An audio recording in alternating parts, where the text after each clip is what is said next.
This podcast is a B-Side Collections production. Fertility ain't fair. That's right. So let's talk about it. Real, raw, unfiltered with me, your friend in fertility. Well, welcome back to another episode of Fertility Ain't Fair. It's actually a bonus episode, so you guys are in for a treat because you have not only me, the first B, but you have the other B. What up? And B&B, my producer, my partner in life, and all things that is B&B, a live voice, you guys. The one and only Bo Jackson, aka my husband. Thank you, my blessing. Yes, it's a pleasure to be here. Well, welcome back. I'm so proud of you, as thank always. you. It's been very, very cool to watch this show grow and cover a wide variety of topics. Wide. Yeah. It's endless content here. You know, my little background joke for you, you're like a medical, scientific journalist now, you know, from all the things that you tell me about. Let me be very clear. I am in no way, shape, or form a medical professional. I just learned through listening to other people's journeys, and literally I learned something new every episode. So, but yeah, it's been a wild ride. We're almost a year in on the podcast. So yeah, we'll definitely celebrate that milestone when it happens in June. But how do you feel? How you feel about the podcast? About, being a year in. Almost a year in. Almost a year in as you're approaching it. I mean, I just feel really fortunate that, I stepped out on faith, and I, not only came out and told our story, but have just been able to connect with so many women, couples, men, on their paths. Like, it's just been really, really, really amazing. So I learned something new every time, and, just to be able to hear these stories of success, but also of grief and of loss and professional careers that deal with, all things fertility or pregnancy or delivery, whatever it is. Like, I just learned so much, and I'm grateful, like, daily that I can connect with somebody else, on social or wherever else to just like have a chit chat. I mean, it's literally endless content because there's always something else to talk about and someone else's story to, uncover. But I just feel fortunate that people have like trusted me with like, their stories. So. And she's genuine, y'all. She like talks about y'all. She smiles when, or she cries in certain situations if they've been sad. So, to the community and the followers, I will say you do have a pure guide in this thing, man. Well, thanks, Boo. So we are here on this episode as a bonus because it is National Infertility Awareness Week 2022. I know this is not a club that any one of us chose to be in. It's not something that, we would have raised our hands for per se, but we're here. And we found ourselves here at different points, and we're, at different, spots on our journey. And so, want to celebrate and highlight this week. And just, give you guys some updates on where we are. It's been a while. We haven't done an episode since some point in time last year. And so, just wanted to hop back in and kind of give some updates, but also talk about Infertility Awareness Week and where you can find some resources. And then we have some cool new segments. I haven't told you that. I want to test out some segments on you guys for the podcast. So I'll see, if we like them or not, and if we'll keep them or not. So I guess we'll just start like kind of at the top. So I've mentioned, resolve.org multiple times since I became a part of this club, because it is the National Infertility Association. And so they actually, of course, started National Infertility Awareness Week, NIAW for short. And so this is, an org and a place that if you are in need of resources or services or like blogs or terminology, like whatever it is, like they have an immense kind of website full of like just things for you to like look around, find out more about it. Because they really are dedicated to making sure that all people challenged with family building and planning like have a place to be empowered and get knowledge, be supported, and all of those good things. So their kind of mission statement is that they live, breathe, and exist for the following: access to care, advocacy for coverage, access to support and community, and access to education. So they really are here to be kind of our guiding light. And I wanted to go down to the 5-day challenge. So over the course of this week, they've been doing challenges. So this year it started on April 25th for the actual 5-day challenge. And so here were the days. So on day one, we had, this is my story. So telling like, what's your story?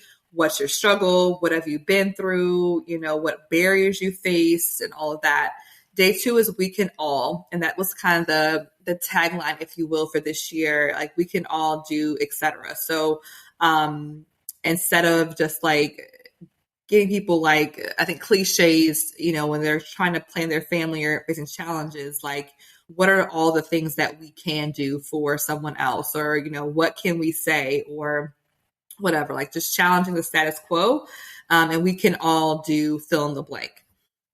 Day 3 was wear orange. And I had no idea that orange was actually kind of like their color that they use to help raise awareness for this week and for infertility in general. So I just got to grab some more orange, I guess, because I don't wear it a lot. What's crazy is, I was running late for work this morning. Mm-hmm. So the first shirt I picked out was actually an orange short sleeve shirt. Yeah, because it's warm outside, so you can wear sleeves. So, you go to the back of the closet and like, oh, snap.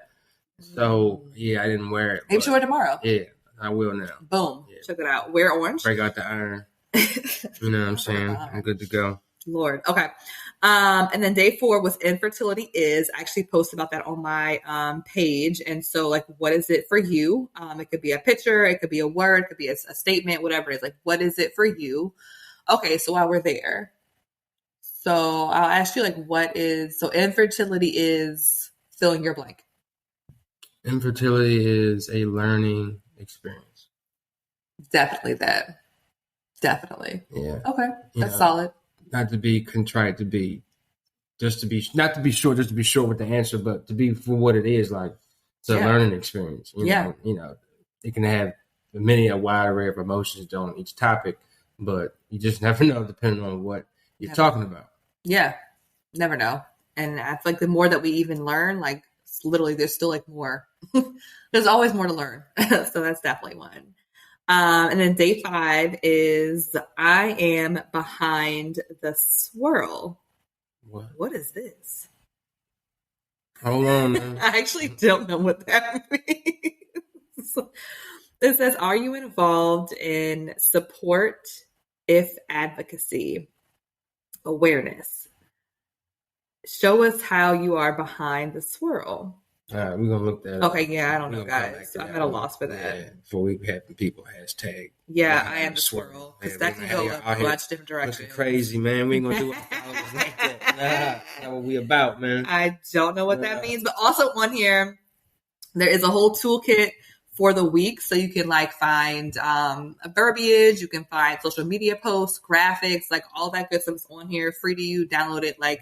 Use it. And then, every year, just come on back during this week or whenever you need to, resolve.org, and find out more about it.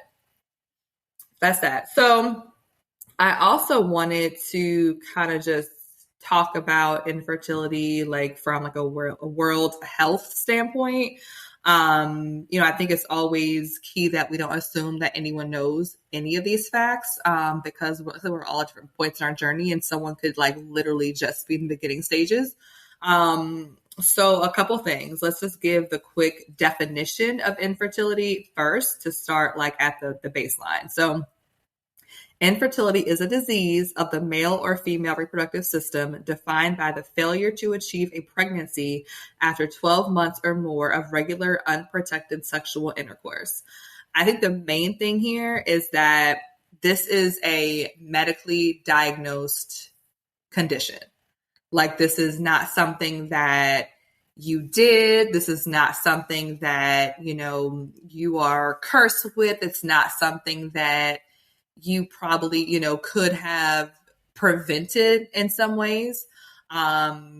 You know, and it's not something that you can just quote unquote relax away, or, you know, like any of those other things that we hear. Oh, you know, just, you know, pray it away, relax it away, whatever it is. Like, yes, I think if you're faith-based, you should pray on it and what's happening in your life, whatever. But like at the end of the day, it's a medical situation. So like, seek a doctor as soon as, right. you know, Yeah. as you can to kind of see a specialist. Like, of course, out. if you have your traditional OBGYN, they'll usually tell you, you know, as we mentioned, like give it a full year. For some people, it can take that long naturally, whatever it is.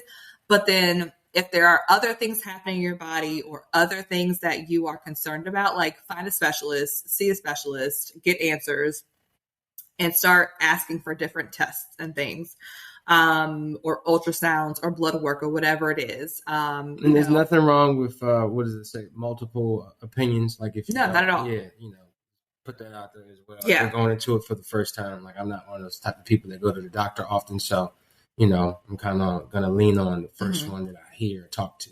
Yeah. But, you know, women's a whole different ball game. Yeah. And I think also like if you've been going to your doctor for a long time, right? You might love them to death, but they may or may not be the best person for this specific medical challenge. So, you know, like I said, not being afraid to get second opinions, third opinions. And like, if you have to find someone else to do that, like it's okay to do it. Like, don't feel guilty. Because I think people know their body too, even as you're finding out things you don't know about yourself as you're going through that. So, yeah, most definitely. Yeah. What else do we have on this World Health Org list? Okay. So, infertility affects millions of people, obviously, reproductive age. The most recent stat that we've seen is like 1 in 8. So if you're someone who's new here and you see that kind of on social media or like anywhere, like, hey, I'm 1 in 8, I'm part of the 1 in 8. Like that's what that means, that 1 in 8 people or couples will deal with infertility challenges, you know, in their reproductive years. And so I just feel like it says 1 in 8, but I sometimes feel like, you know, it's higher than that. I really do. I feel like I used to feel like I was, you know, very isolated, but the more and more and more that I talk to people across this platform and like on social and just in passing, like I feel like, you know, it's unfortunately it may, I think it's higher than that because this is like probably people who are on record or whatever, but like everyone's not talking about it. Everyone's not open about it. So I really think the number is higher, but we'll go with the 1 in 8 stat because I ain't no statistician. I can't give you all the facts. So there's that.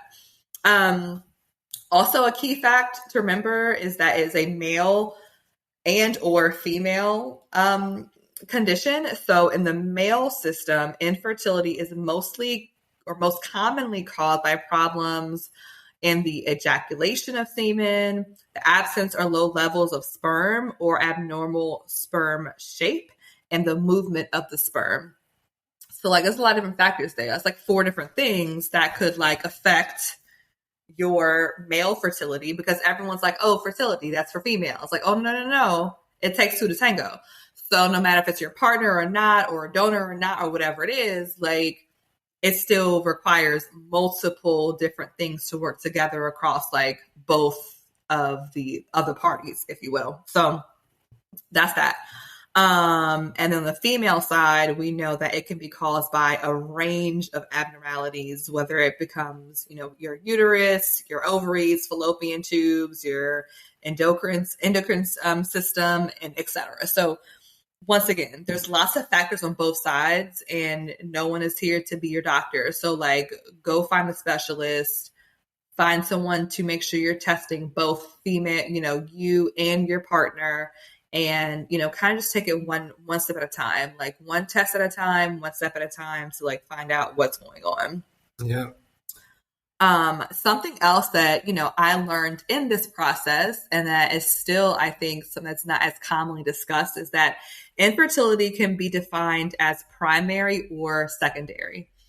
So primary infertility is when a pregnancy has never been achieved by a person, right? And then we have secondary, which is you've had at least one prior pregnancy, but you're having an issue conceiving again. So once again, just something that I've learned over the last couple years with it. I mean, we're still in our primary phase, but I've met a lot of women who are, dealing with secondary infertility. And once again, it was just something that a lot of people didn't talk about. They did not, see it as the same, but like infertility is infertility. So like, that's what it is. What else do we have? All right, those are all good facts. So the things that cause infertility literally could be a million and one things. But some common ones on the female side are tubal disorders, like blocked fallopian tubes. Like I talked about in our case, like I found out I had a blocked tube early on in this journey of ours several years ago now. And like that tube had to obviously be removed. Not obviously be removed. That was a decision we made, but to be removed. But I had a blocked fallopian tube. You can have uterine disorders, which could be things like endometriosis. Ding, ding, ding. I'm also in that bucket as well. Shout out to the Endo crew. Shout out to Endo and Endo Black. Or you can have things like a septate uterus, or you can have fibroids, which are benign tumors. And that's literally the surface of things that can be going, wrong in the system. There's ovarian disorders like polycystic ovarian syndrome. And there's other things like, your hormones being out of balance, or having like thyroid issues. I've heard a number of women over the last just 6 months talking about how they've had thyroid issues, had no idea, and it affected their fertility. Y'all, when I tell you the list continues to grow of things that can affect fertility and reproductive health, it's insane. It's crazy. It's insane. Yeah. They like bad boy, man. Can't stop, won't stop. Can't stop, won't stop. Diddy shake. It's crazy. So, like we said, I'll keep saying, if you are having trouble, find a good specialist, figure out what's going on, start getting all the run-of-the-mill tests, and just, kind of brace yourself for just kind of learning and taking it one test and one appointment at a time, which is the hardest thing to do, but just kind of taking it all and trying to process all of it one at a time. But yeah, I mean, there's a number of things I think to talk about here, but I think that the main thing is remembering that, you're not alone, and that there are millions of people who are dealing with this, who already have, who are currently dealing with it, or who are going to deal with it. And it doesn't seem like, I feel like there's still stats out there saying as women continue to have children later in life, and our lives are just different, the foods we eat, we were just talking about skincare, and we'll probably do a whole episode on that later, but a really good friend of mine reached out and was like, oh my God, you have to watch this show. It was talking about skincare products, everyday skincare products that we've been using for years, whatever. And how there's toxins or different parabens in them, and it can affect things like fertility. And I was like, oh shit. Shit. And the skin. I can't wash my face no more. I was like, girl, you told me this this morning, and now I'm scared to literally wash my face with this face cream. I am terrified, but I have to do it because my face is gonna break out. So until I know better and I watch this show, and we'll get y'all all the details on that on a different date, but because I forgot at the moment what it was called, but yeah, dirty pillowcases, girl. Oh my God, I was like, girl. But once again, things that we're not really told and talked about, the skincare company is not going to tell you that there may be something in this face wash that could affect your fertility. Oh, they ain't about to cut their water off. Nah, they about to keep that dollar going. No, they ain't about to double down and make some new commercials for y'all. Oh, and they look so good, right? Everyone's fresh skin, and everyone's loving their skin, outside, just beautiful glow. Meanwhile, you are in there just wreaking havoc on my reproductive system that I have no idea. Yeah. Taking over. Crazy. So, all right, let's hop into the first segment. All right, guys, hot off the press. Y'all are, listen, this is Top secrets. The first people to hear about the segment outside of you, of course, which I mentioned it to you a while back. So the first one is WTF. I know what you're thinking, and no. It is what the fertility. What the fertility. I thought you was about to go raw. I was like, let's we. I know you All did. right, I know all you right, did. B. No. All right, Brett. No. Okay. A little edgy. No. I like it. we can be edgy here, but no, I ain't go that hard. What the fertility is going to be a share-worthy article, story, or factoid that made me go WTF, which could also be that. So either way, but it's based around fertility, obviously. So what we're talking about today, and I hate to bring these people up because they don't need no more damn press, and I also refuse to watch their shows anymore. But here we are. So Kourtney Kardashian caught some recent heat. I think it was from was it the Oscars? Hold on, let me see. I think it was when she hold on. Yeah, I think it was when they were either at the Oscars or one of those recent award shows, right? Yeah, here we are. Yeah. And so people were like, oh, she's definitely pregnant. Like, she looks pregnant. She's definitely pregnant. Like, of course, everyone's going crazy on social media, talking about her gaining weight. And mind you, she's still small as hell. Like, y'all are rude for even saying this girl gained weight. Small but anyway, shit. I mean, she's small. Like, she's petite. Yikes. So anyway, but yeah, so everyone's like, oh, her and Travis, they're definitely having a baby. Meanwhile, she don't look petite in that picture. I mean, her face looks a little puffy. I guess, yeah. But still, she has abs still. The audacity of people. I'm looking at her abs right here. Anyway, all I know is I'm glad I'm not in the spotlight every day. Anyway, this is your life. But so she was unbeknownst to people and what's going on, her and Travis apparently want to have children. I think she's now in her, I think she's in her 40s. And they have a large blended family, as we all know. She already has 3 kids. He has kids from his previous wife. So they have a nice blended family. But they discussed I want to have kids together.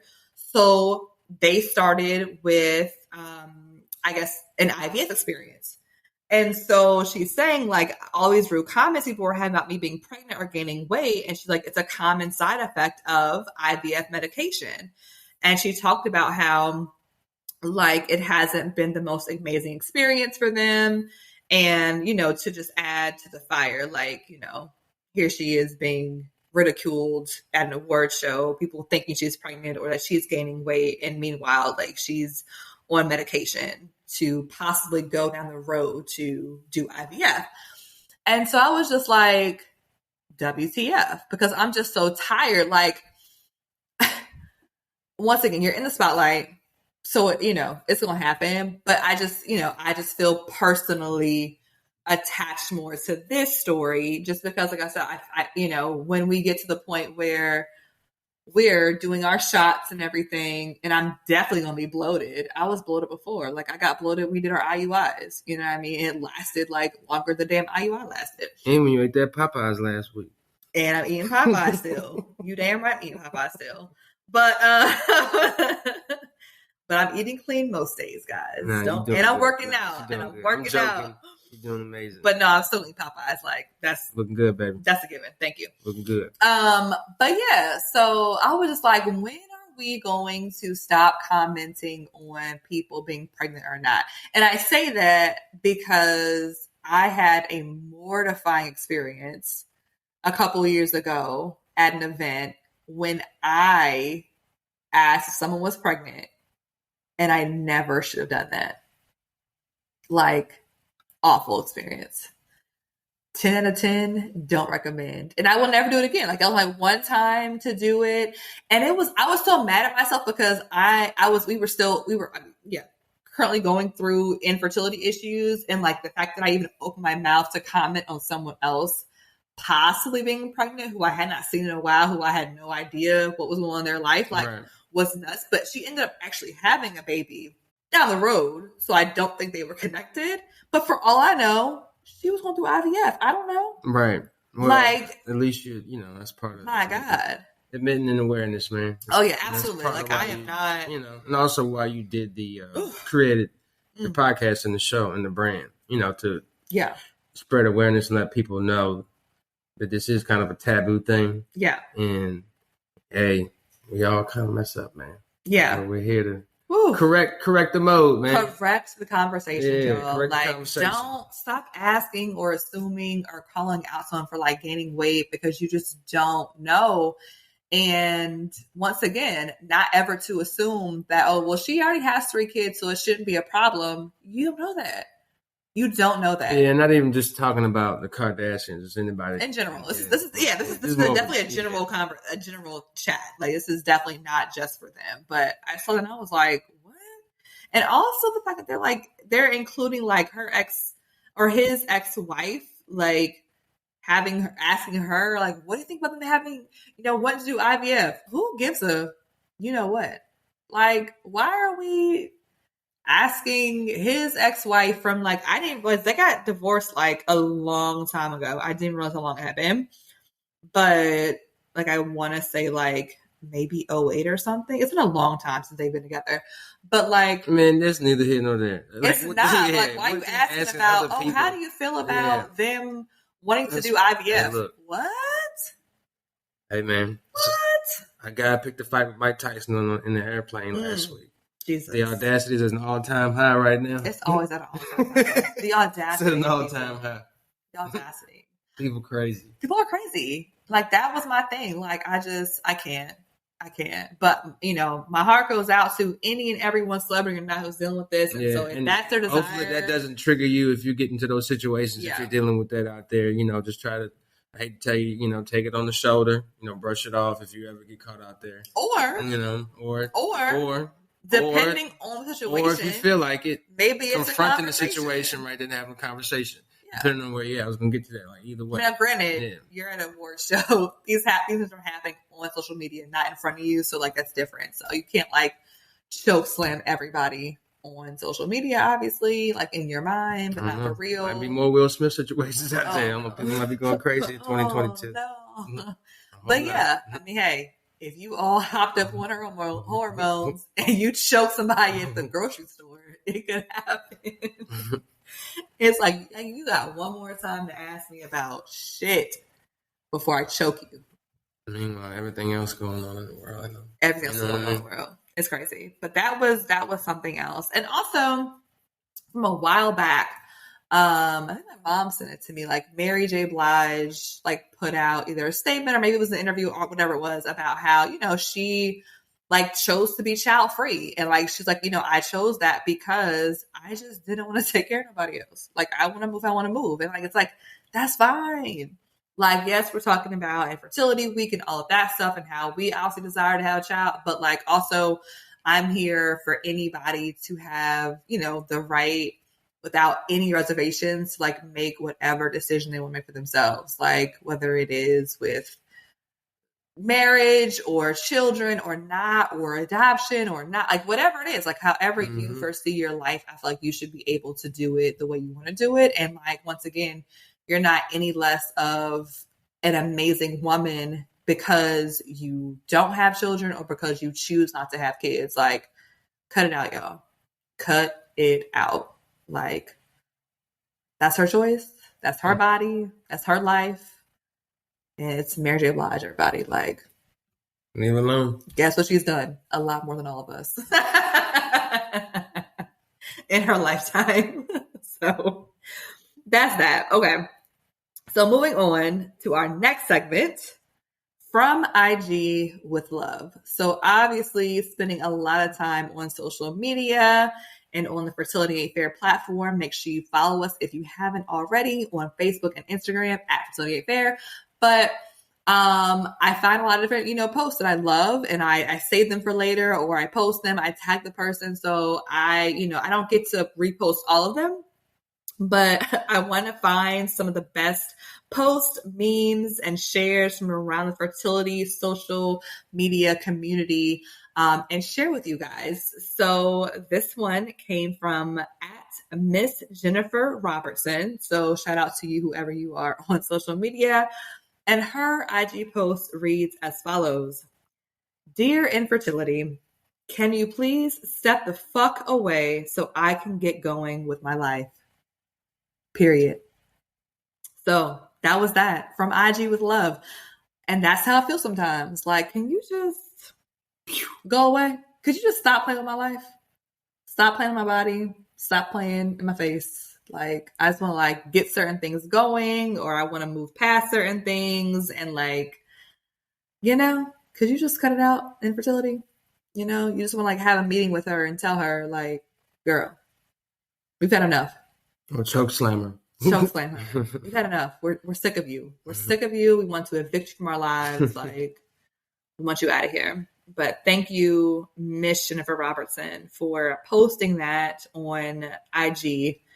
I think I saw it this past week and I saved it. And I thought it was hilarious because that's just how it feels sometimes. Like, I don't want to be vulgar about it, but that's just how I feel sometimes. And sometimes you just got to drop the F-bomb because that's what needs to happen. Oh, yeah.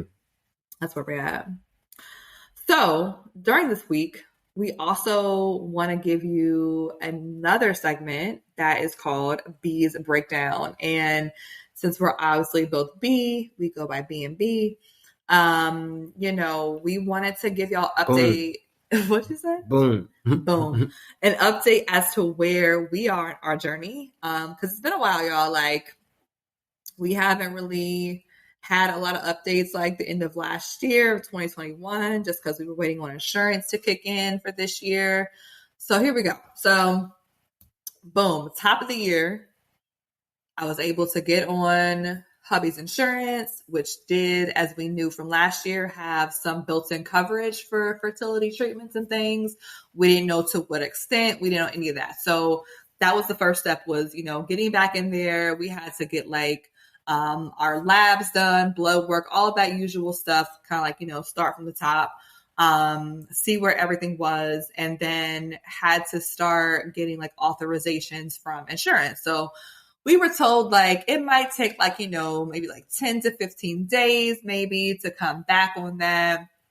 And of course, like, you're doing all of this like through your financial person, like at your clinic. So we're not talking directly to like the insurance company. It's all through like, this middle woman, bless her heart. And so initially I was like, okay, cool. Like, a couple weeks, no problem. No big deal. Like, surely by February, like, we'll be like, ready to roll. Spoiler alert. We wasn't ready to roll. It took longer than that. It took like about a month until we got like some concrete answers back. Because of course, like, it's insurance. So, and I'll say this, preface by saying we're very blessed and fortunate to even be in, the position where we're able to do this, right? Like, I know many, many, many of us in this community, like, don't even have an ounce of support or like, when it comes to insurance and paying for anything on this journey. So I want to say that first as a disclaimer. But it was difficult, right? Because it kind of like, kind of threw off what I thought was going to be a timeline, which is always funny because they always change. So it was a lot of back and forth. It was like a lot of hurry up and wait as usual. But a lot of, asking multiple questions, going through our financial counselor, waiting to hear back, hearing back, then having to ask like follow-up questions. And once again, it's all going through a third party. So it's a lot of just steps going back and forth to get the answers. And then it was like, okay, so you're telling me that you all will cover, let's say, the actual process, but are you going to cover the transfer? Like, oh, well, let's talk about that. We have more questions for you before we can answer that. It's like, well, how are you going to cover the process and not cover the transfer?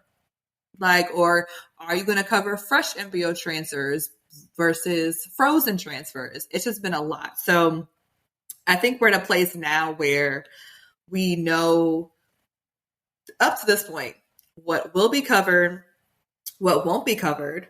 We had to also do the same thing with the medication side, which is a whole different set of people. That's the whole other different group. So we had to contact them directly, get our orders placed, find out how much it was like out of pocket, how much insurance may cover, like all of those things. They were actually very quick though. Like they were much faster than the insurance company was, on the medication side. And then, it was a matter of, okay, well, if we're set on different things, we know what they'll cover, what they won't cover. We also had to decide what elections we were going to do. So like what elective things, what they call elective in the insurance world, were we going to need to do, and pay out of pocket for. So things like PGTA testing was definitely not covered by insurance. So like, that's a question of, is that what you want to do or not do? And we had to have a call our doctors to like go through these like 3 or 4 things that were not quote unquote required, but were things that you could elect to do as part of your cycle. So I think we're good now. Like we know what we're going to do, what we're not going to do for this first cycle. We know what's going to be covered. We have our medications kind of just in waiting. And then out of all things, to cause an early misstep in this quote unquote timeline, I missed my damn period in March. And that was annoying because if anything, it's consistent. And when's the last time you had your missed period?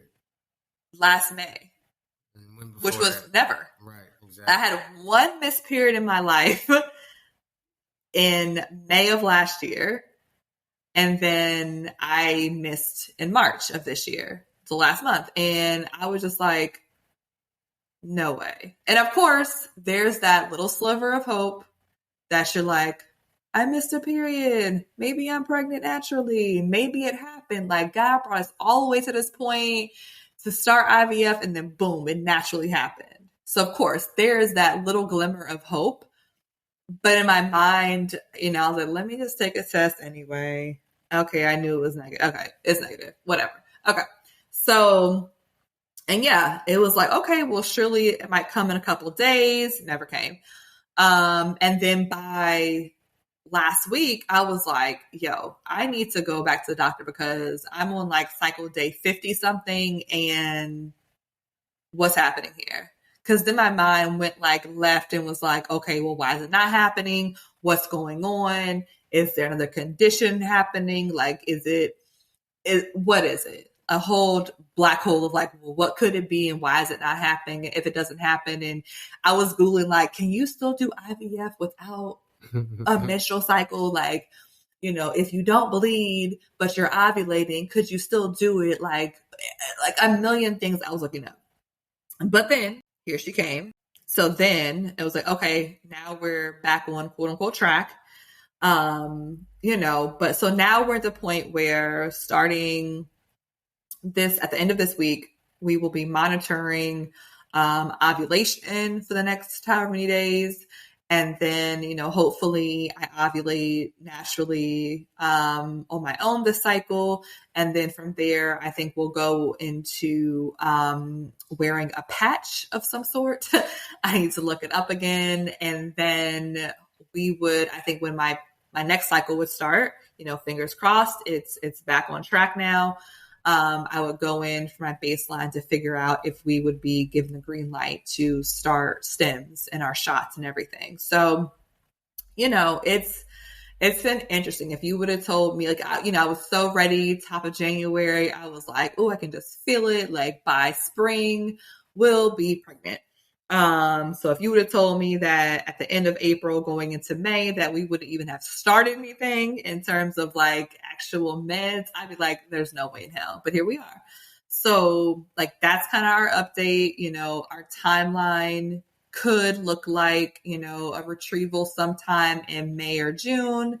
And then, it could mean we do either a fresh transfer or a frozen transfer. Just, we don't know, right? Based on how the ovaries recover after the retrieval and how things are looking. It could be as early as July, but who knows, right? So maybe by the end of the summer, we'll have, other things to talk about.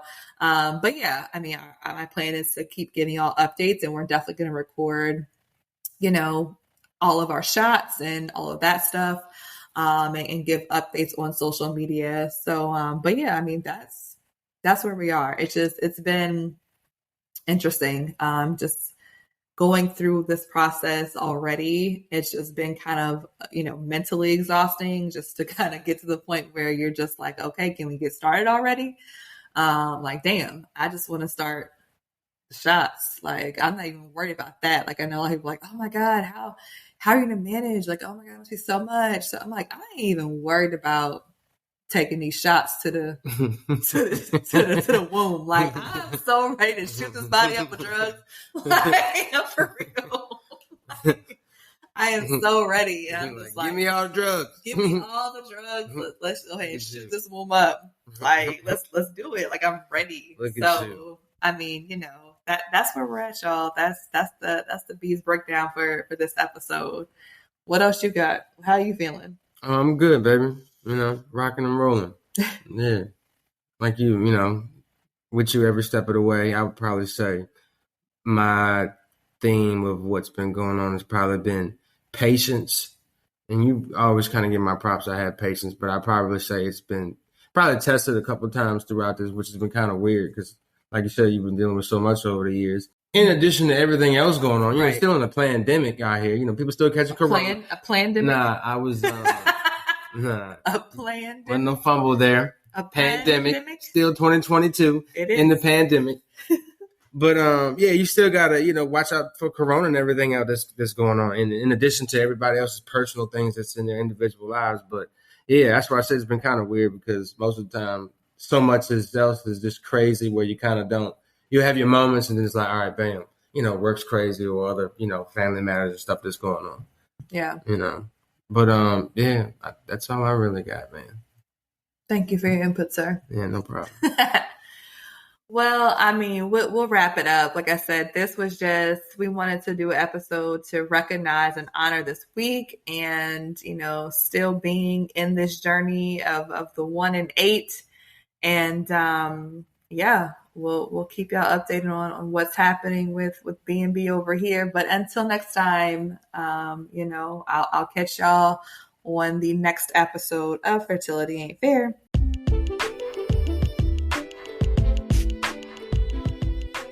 Thanks for tuning in to this episode of Fertility Ain't Fair, the podcast. If you are loving what you're hearing, please make sure that you like, follow, and share with anybody who needs to be a part of this community.